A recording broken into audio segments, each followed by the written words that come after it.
Hello and welcome back. This is an old one of my very first recommendations in this channel. I think it was my first video ever, but I think I deleted it or privated it.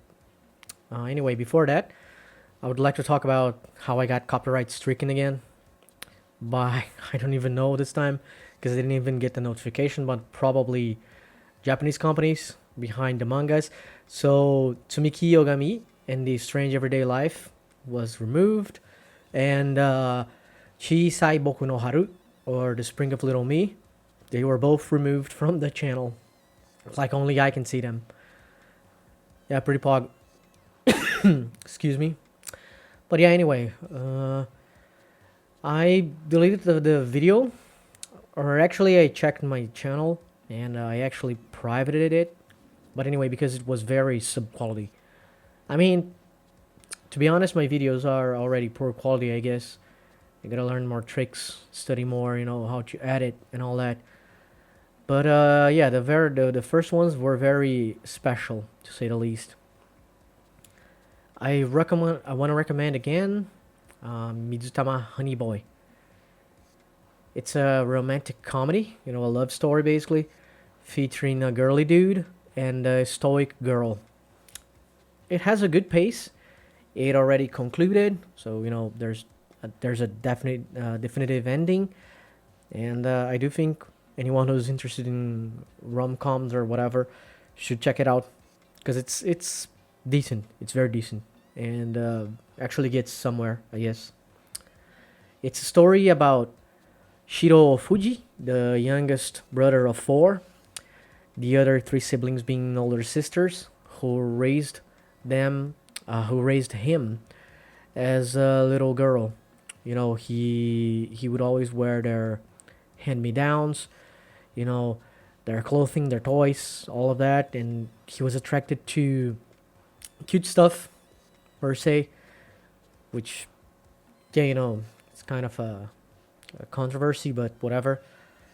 And consequently, all of those things ended up becoming a part of his ego, which is, I mean, in Latin means I, so ego is actually I in Latin, or persona, if you wish. It became a part of his personality, his persona.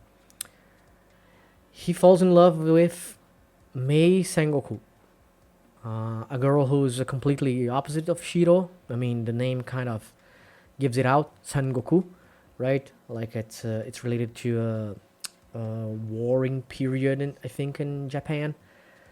Anyway, like when the shogunate, I guess, I don't know how it's pronounced in English, but yeah, back when shoguns used to reign, basically the kings of the lands. You had the emperor, which was actually the supreme king or whatever, and then you had the shoguns, which were like the lords or barons or whatever, the counterpart of the era.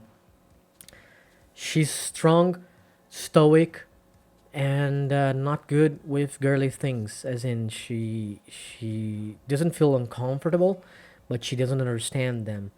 She can't cook. She can't. She doesn't worry about her hair, about things being kind of messy, like her kimono.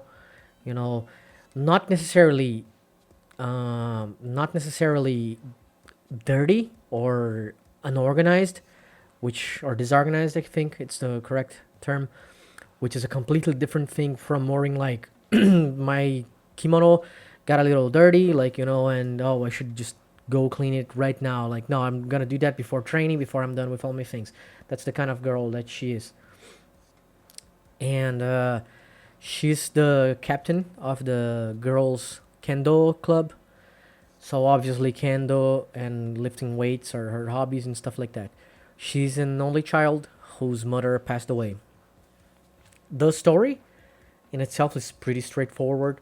Two very different people interacting. One of them being a boy with romantic feelings for a girl who doesn't understand love, nor is sort of interested in it at the moment. Like she's not looking for love. Let's say she obviously she's as the stoic character. She needs that personality, I think, to drive the story forward. I believe to the quirk of the story. That's like a core element. Now this is where things get, the other things start, like the comedy skits of things, the supposed comedy or slapstick comedy, if you will, because there is a lot of slapstick comedy in there. There are others who are also interested in May and don't want her in a relationship, and obviously they all make it their mission, getting into the way of both of them. One of them being Manabu Nanao. He's the oldest of eight, and he's a very obnoxious character. Uh, like he's understandable. He is into May, being a former captain of the Kendo club, being the strongest member of the boys Kendo club and all that. So they both have kind of similar interests. They are both strong people. They are both into Kendo. They were both at some point captains of their teams. They both enjoy training, running, etc. And the other one being Ohime, or as they call her, Hime, which is a childhood friend of Mei and happens to be the daughter of a Japanese parent and a foreigner parent. I don't remember if they mention which parent is which, but I don't think so because I actually reread it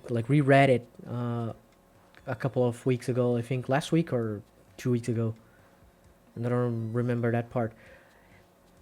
And I'll also, to be honest, she's just also another extremely obnoxious character. So to the point of me just, sometimes feeling like just dropping the current chapter and coming back to it later. So she's the kind of pain in the ass character, like the very cliche character that kicks the romantic interest of the main heroine, etc. Like harass them all the time, and I think that's just so fucking outdated. Excuse me for the cursing, but yeah, I just feel like it's so weird and goofy. It's it's tiring or tiresome, I guess, because like once or twice you get it, you go, oh, okay, but every time she appears, she does some weird, malicious, and kind of goofy in itself thing to get into Fuji's way or into Nanao's way or anyone else actually who's into Mei. All in all, it's a very good series, I think. It was again one of the very first mangas I've ever recommended. The very first video I think I've ever recorded for YouTube, and I took it off because it was just, again, as I mentioned, really weird, and I don't know. I guess it's just gonna be uh, at this point.